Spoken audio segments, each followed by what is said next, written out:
Students,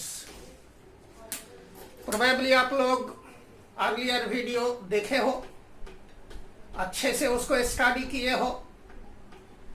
आज हम लोग डील करने जा रहे हैं mechanism of hormone action. Hormones different categories का हम लोगों ने पढ़ा। ये किस तरह से काम करेगा इसके बारे में हम लोग जो है ना आज स्टडी करेंगे। रिकॉल करें केमिकल नेचर ऑफ हार्मोन्स। हम लोगों ने देखे हैं पेप्टाइड हार्मोन्स या प्रोटीन। ये पेप्टाइड के अंदर शॉर्ट पेप्टाइड बहुत छोटा, इतने शॉर्ट कि सिर्फ 3 अमाइनो एसिड से एक हार्मोन बन गया है आपका, कहीं 9 अमाइनो एसिड से, कहीं अमाइनो एसिड से ज्यादा है आपका। फिर हम लोगों ने देखे हैं स्टेरॉइड कैटेगरीज का हार्मोन्स। फिर हम लोगों ने देखे हैं एमिनो एसिड डेरिवेटिव्स, जिसे टायरोसिन अमाइनो एसिड से कैटेकोलेमिन्स का प्रोडक्शन हुआ है आपका। टायरोसिन से ही थायरोनिन ग्रुप का जो है ना हार्मोन बना है, T3 T4 आपका जो है। आज हम लोग देखते हैं ये सब हार्मोन्स किस तरह से काम करता है। बच्चे, रिपीटेडली एक पॉइंट आपको मैं बोलता हूं कि every hormone needs receptor. Hormone itself is blind. ये कुछ कर नहीं सकते जब तक कि ना इसका बाइंडिंग रिसेप्टर के साथ हो। अगर आप मानो कि ये रिसेप्टर है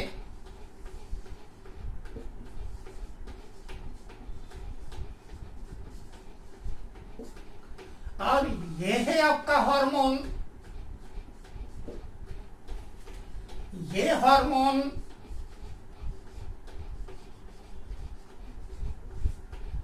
इस रिसेप्टर के साथ आकर के बाइंड करेगा, तो हम लोग इसको बोलते हैं हार्मोन रिसेप्टर कॉम्प्लेक्स। अब आप एक सेकेंड पॉइंट ब्रेन में लाओ, that is the location of a receptor. ये रिसेप्टर सेल में कहां प्रेजेंट होगा? लोकेशन दो हो सकते हैं।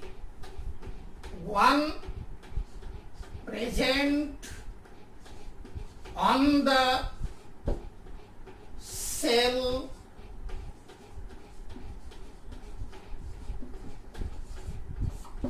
membrane, another intracellular receptor, that is ये सेल के अंदर है। और एक रिसेप्टर जो सेल मेम्ब्रेन में, प्लाज्मा मेम्ब्रेन में प्रेजेंट होगा। तो आपने पहला पॉइंट देखा कि हार्मोन, हर हार्मोन को रिसेप्टर चाहिए तभी वो काम कर पाएगा। हार्मोन रिसेप्टर कॉम्प्लेक्स डेवलप होता है। रिसेप्टर का लोकेशन क्या होगा? It may be present on the cell membrane और it is intracellular, that is cell के अंदर होगा। अब आप एक तीसरा पॉइंट ब्रेन में लाओ, किस तरह का हार्मोन्स का रिसेप्टर मेम्ब्रेन में होगा और किस कैटेगरी का हार्मोन का रिसेप्टर प्रेजेंट होगा प्रोटोप्लाज्म में, सेल के अंदर। ये जो कैटेगरी है ये hormones not lipid soluble, lipid soluble नहीं होगा hormone, it means can not enter into protoplasm.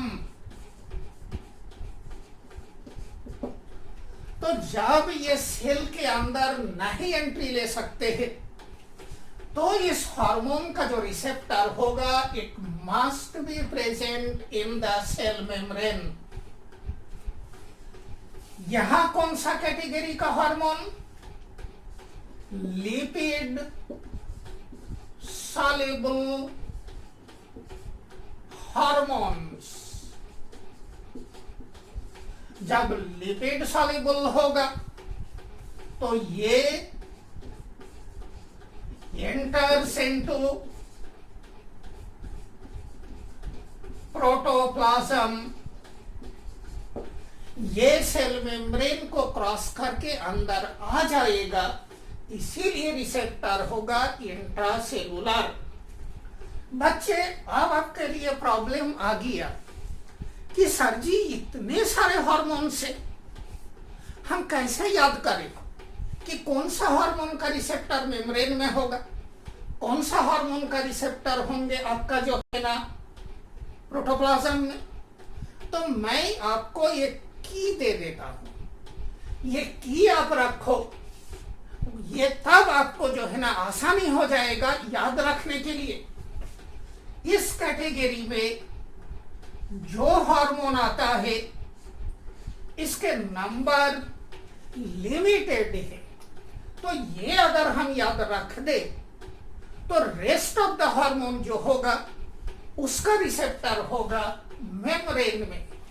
इसके अंदर आता है स्टेरॉइड हार्मोन्स,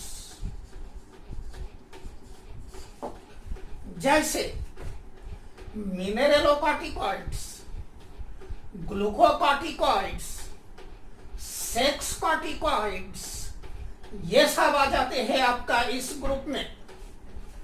एक अगर लिखे जो कि ये भी स्टेरॉइड है, कैल्सिट्रायोल,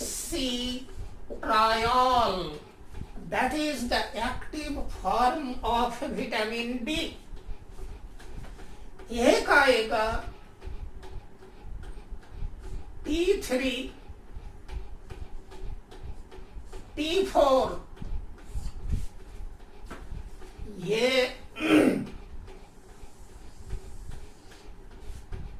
थायरॉक्सिन,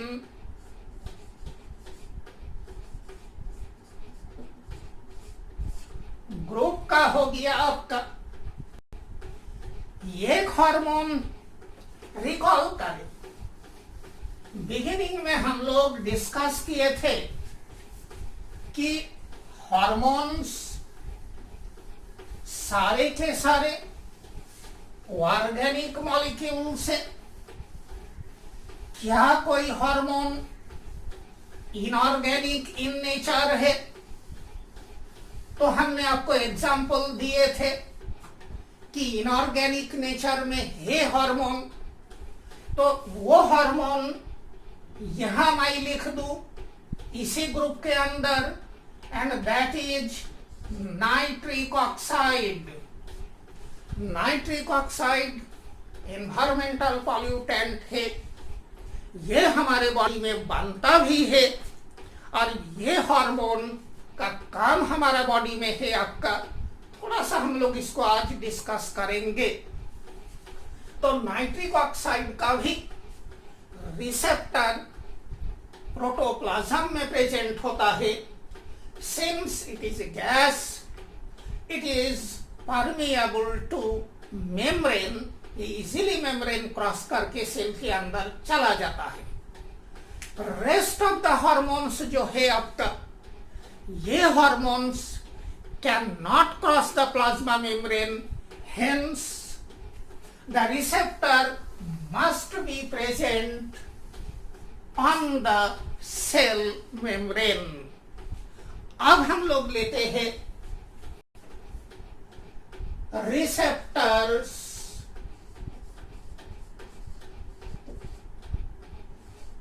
on the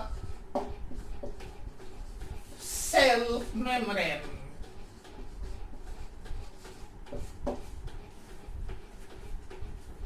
अब आप ले, this is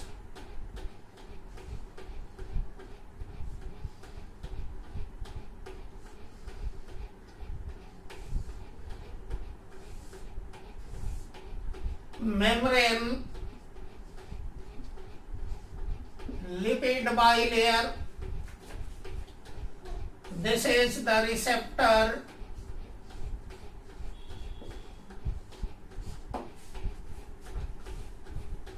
ये आप माने हार्मोन, ये हार्मोन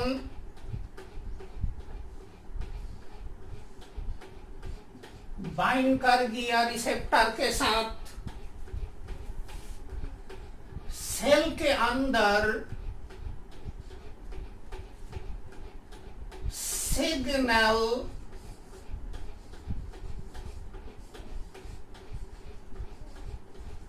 ट्रांसडक्शन होगा. दैट इज रेस्पॉन्स शुरू होता है. देखिए, हार्मोन सेल के अंदर तो नहीं आ पाए, ये रिसेप्टर से बाइंड किया. इस हार्मोन का सिग्नल का ट्रांसफर सेल के अंदर होगा. क्या होता है इस सिग्नल से? Production of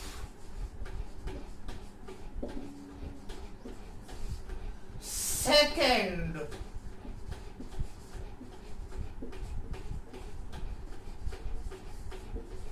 messenger. Second messenger का प्रोडक्शन होगा इस सिग्नल ट्रांसडक्शन होने से.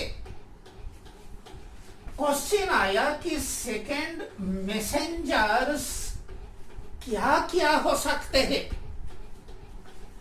एक second messenger cyclic AMP,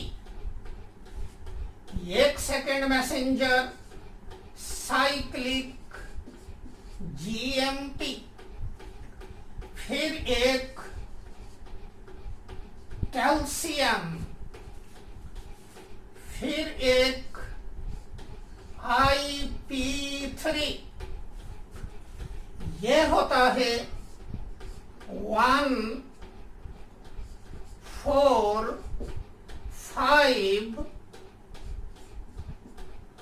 आइनो सिटोल try phosphate. फिर होता है आपका PIP3. ये क्या हुआ? फॉस्फैटिडाइल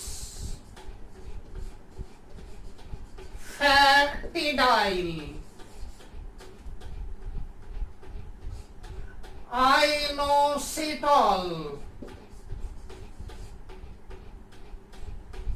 3, 4, 5 ट्राइफॉस्फेट.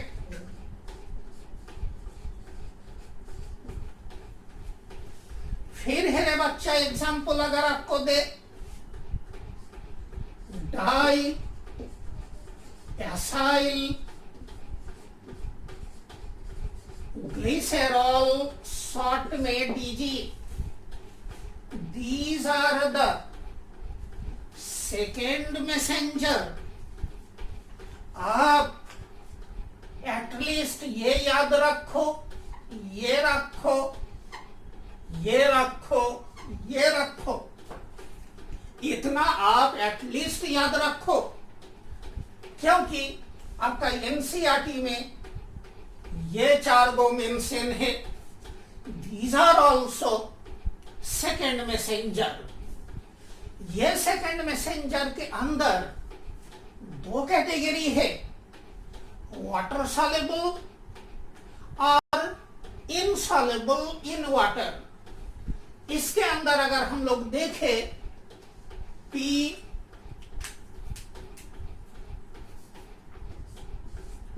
IP3 एंड DG, ये इनसॉल्युबल इन वाटर। जो रेस्ट है आपका ये वाटर सॉल्युबल होता है, लेकिन PIP3 एंड DG होता है इनसॉल्युबल इन वाटर। ये मेम्ब्रेन में ही रहते हैं आपका to the inner surface of membrane, और यहां जो है ना ये अपना काम करता है। अब अगर आपसे ये मैं पूछूं सेकेंड मैसेंजर क्या हुआ, तो आप बोलोगे these are the chemicals produced in response to the hormone, and they set on different type of metabolic activities in the cell। ये केमिकल्स बना सेल के अंदर in response to the hormone, और ये डिफरेंट एक्टिविटीज को set on करेगा। इसके बाद का जो है ना क्या होंगे,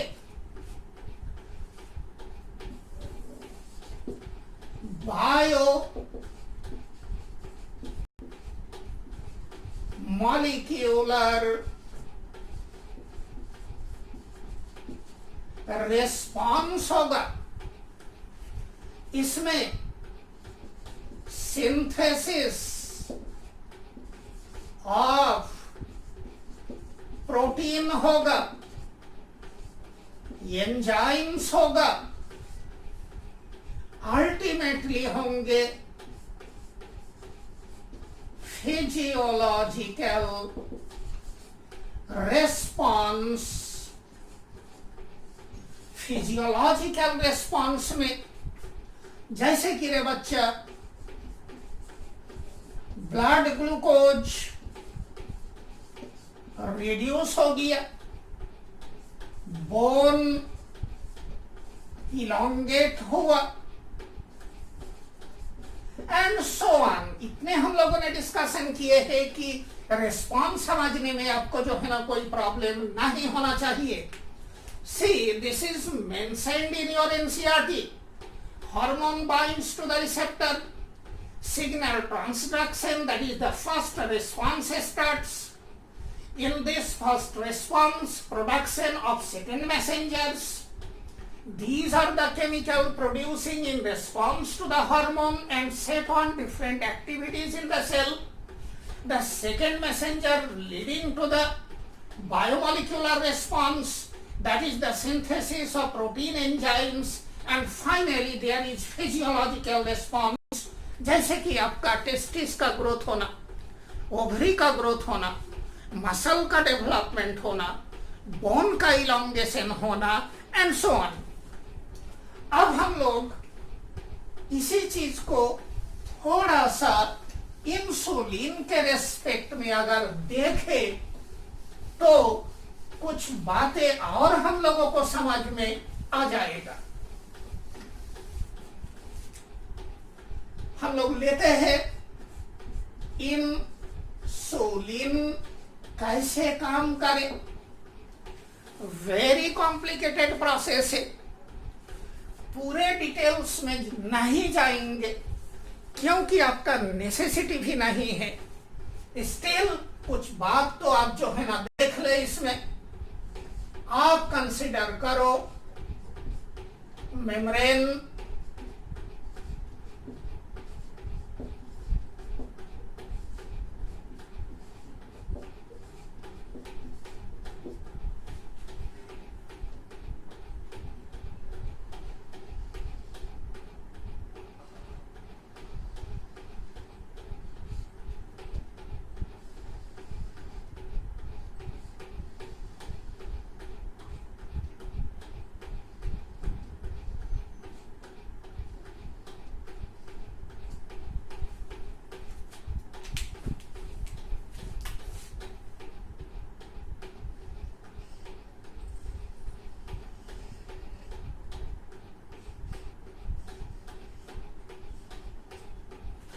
This is alpha subunit. This is beta subunit. ये टेट्रामर है आपका, 4 गो इसमें पॉलीपेप्टाइड इन्वॉल्व है। बीटा सब यूनिट का एक भाग प्रोटोप्लाज्म में एक्सटेंडेड है आपका, और इस भाग में टाइरोसिन रेसिड्यू है।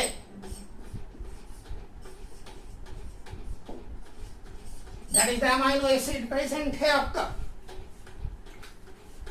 ये आप ले इंसुलिन, ये इंसुलिन आकर के बाइंड होगा रिसेप्टर में। जैसे ही बाइंड होगा, बीटा सब यूनिट का कॉन्फॉर्मेशनल चेंज होगा। ये जो बीटा सब यूनिट का भाग एक्सटेंडेड है, इस भाग में टाइरोसिन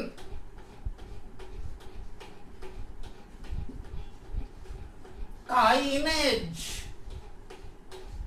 एक्टिविटी है। इंसुलिन बाइंड किया, बीटा सब यूनिट का कॉन्फॉर्मेशन में चेंज होगा।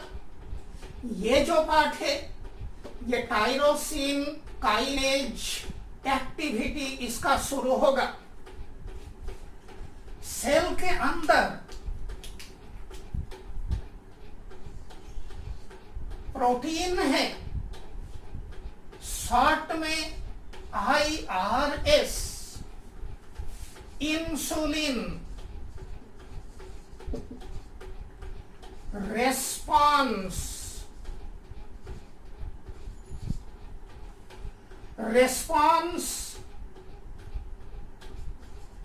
कहीं कहीं आपको मिलेगा ये टर्म रिसेप्टर सबस्ट्रेट। तो इधर यू से इंसुलिन रेस्पॉन्स सबस्ट्रेट और इंसुलिन रिसेप्टर सबस्ट्रेट दोनों चलते हैं आपका। इसके पास आएगा और IRS का फॉस्फोराइलेशन होता है। बिफोर दैट रे बच्चा एक बात आपको बोले, जैसे ही इंसुलिन बाइंड करेगा, ये बीटा सब यूनिट का वाटो फॉस्फोराइलेशन होता है। दैट इज टाइरोसिन रेसिड्यू के साथ फॉस्फेट ग्रुप अटैच होता है, तो फिर ये एक्टिवेट होगा और IRS का फॉस्फोराइलेशन करेगा। This is the phosphorylated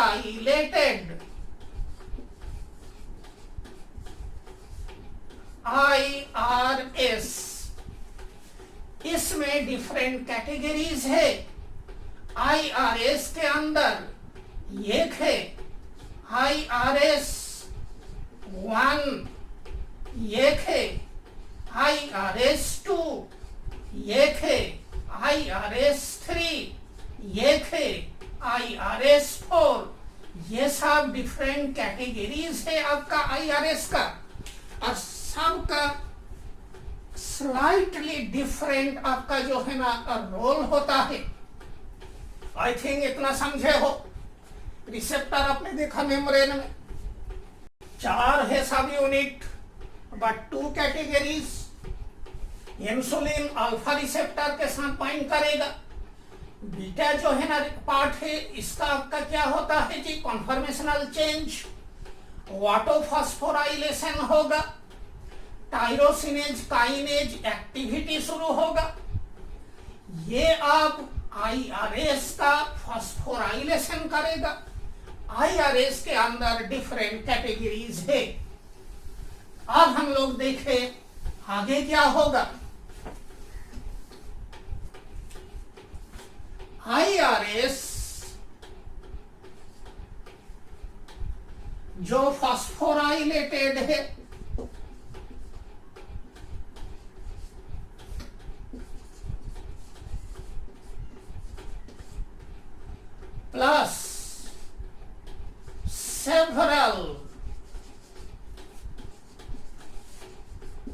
adapter proteins मिल करके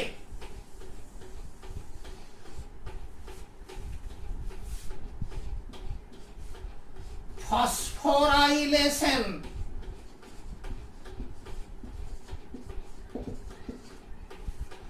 डीफॉस्फोराइलेशन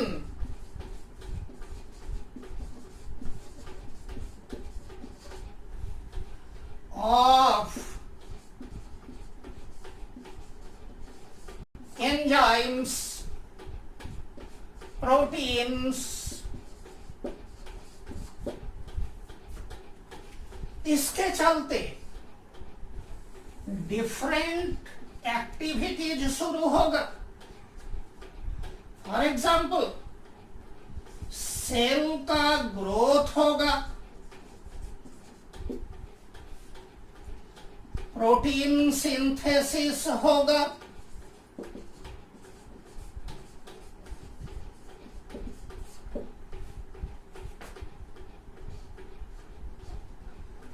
ग्लूकोज ट्रांसपोर्ट बढ़ जाएगा,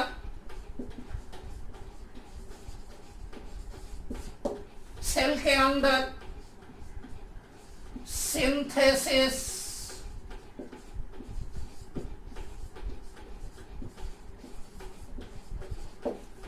ग्लाइकोजन का होगा, सिंथेसिस ऑफ फैट होगा, साथ में रेस्पिरेटरी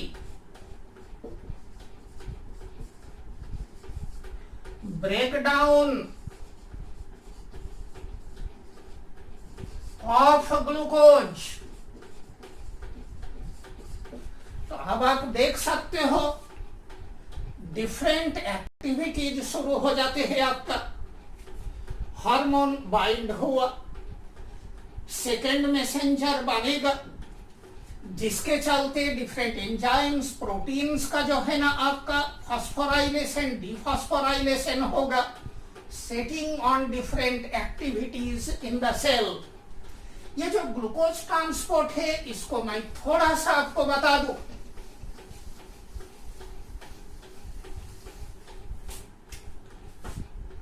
ये आप मानो सेल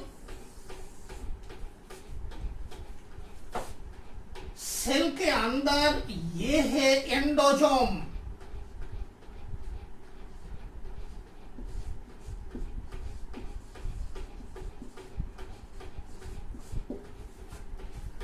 इस एंडोजोम में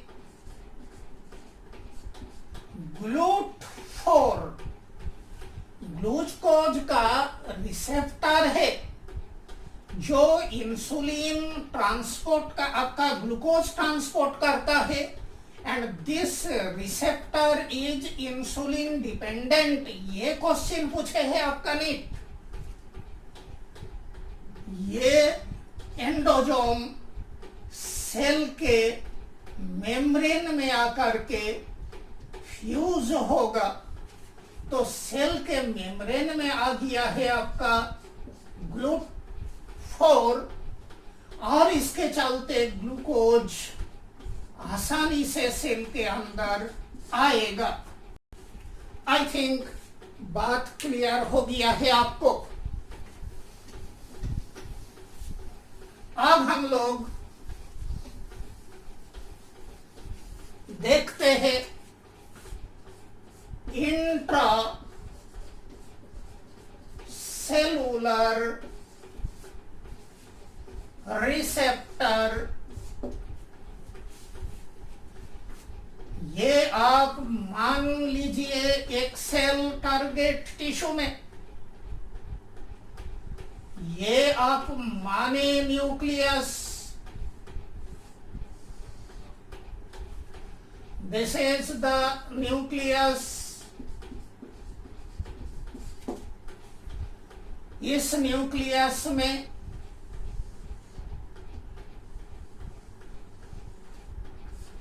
ये डीएनए है,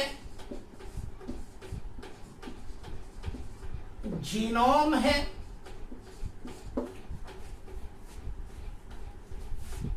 ये माने रिसेप्टर,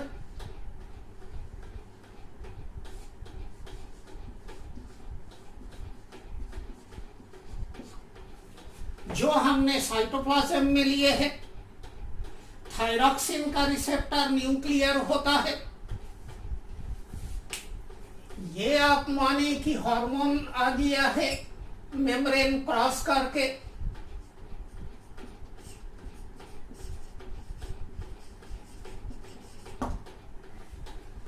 बनेगा आपका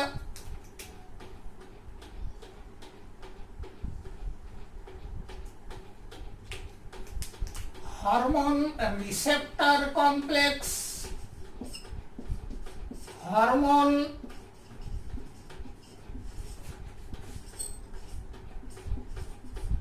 रिसेप्टर कॉम्प्लेक्स। बच्चे थोड़ा सा यहां जीन इन्वॉल्व है। आप मानो ये एक जीन इस जीन के अपस्ट्रीम में हार्मोन रिसेप्टर एलिमेंट है। इसको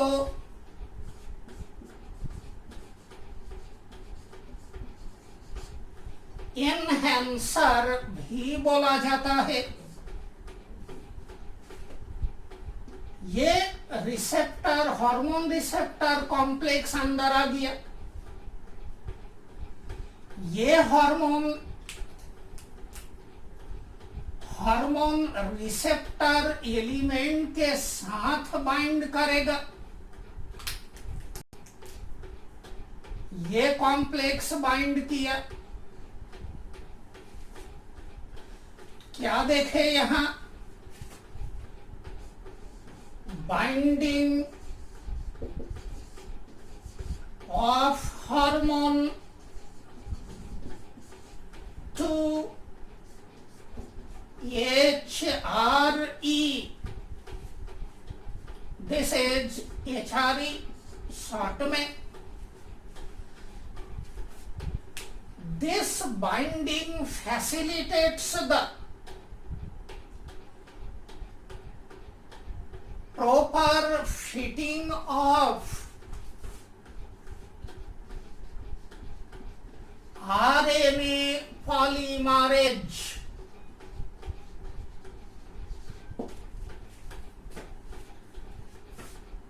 ये जो अटैचमेंट पॉइंट है that is called promoter.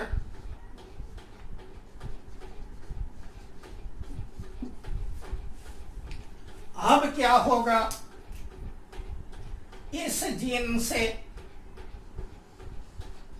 RNA बनेगा and you know that process is called transcription. ये आरएनए बाहर आया। मान लीजिए कि ये है एमआरएनए, मैसेंजर आरएनए।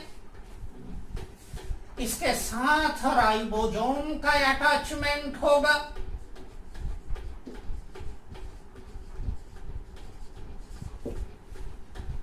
तो आपका बनेगा protein, enzymes,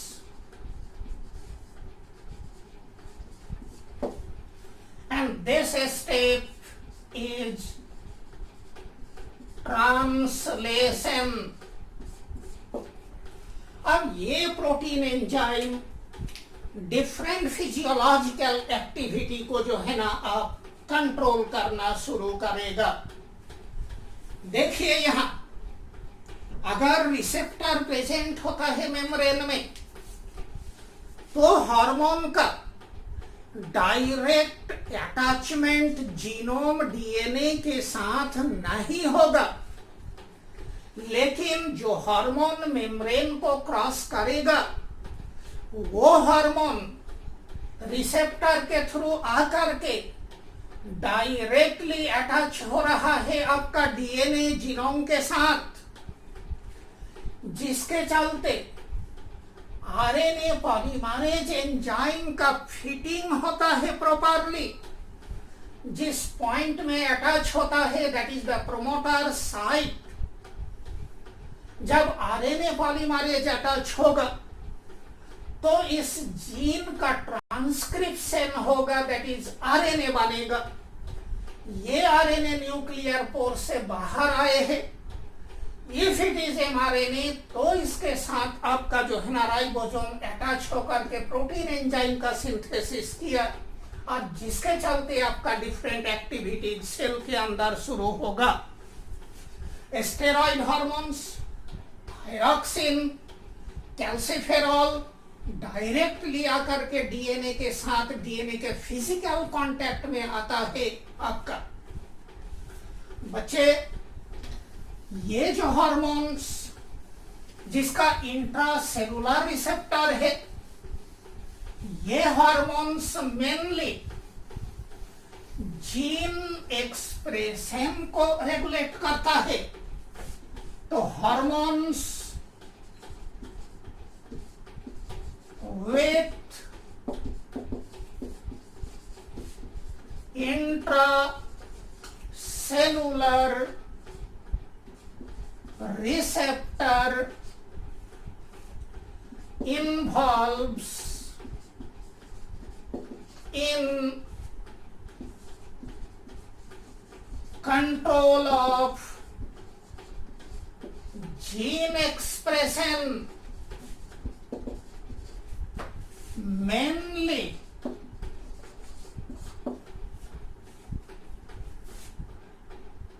as a result of that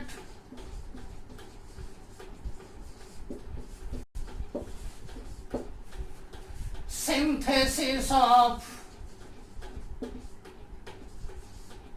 certain protein enzymes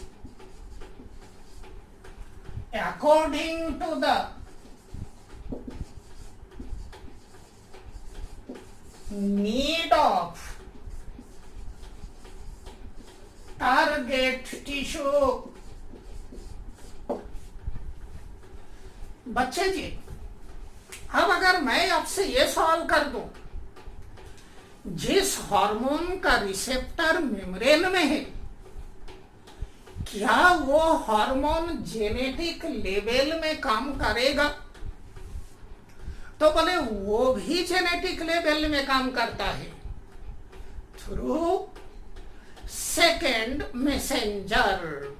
जितने हार्मोन से वो काम करेगा जेनेटिक लेवल में, कोई डायरेक्टली आकर के बाइंड होता है और कोई सेकेंड मैसेंजर एडाप्टर मॉलिक्यूल के थ्रू जो है ना आपका काम करेगा।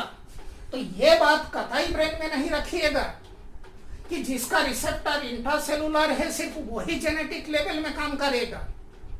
ये मेनली जेनेटिक लेवल में काम कर रहा है, लेकिन जिसका रिसेप्टर सेल मेम्ब्रेन में है वो भी जेनेटिक लेवल में काम करेगा through second messenger and adaptor proteins. I think बात क्लियर हो गया है। हम लोगों को एक लेक्चर और चाहिए इसका मैकेनिज्म डील करने के लिए।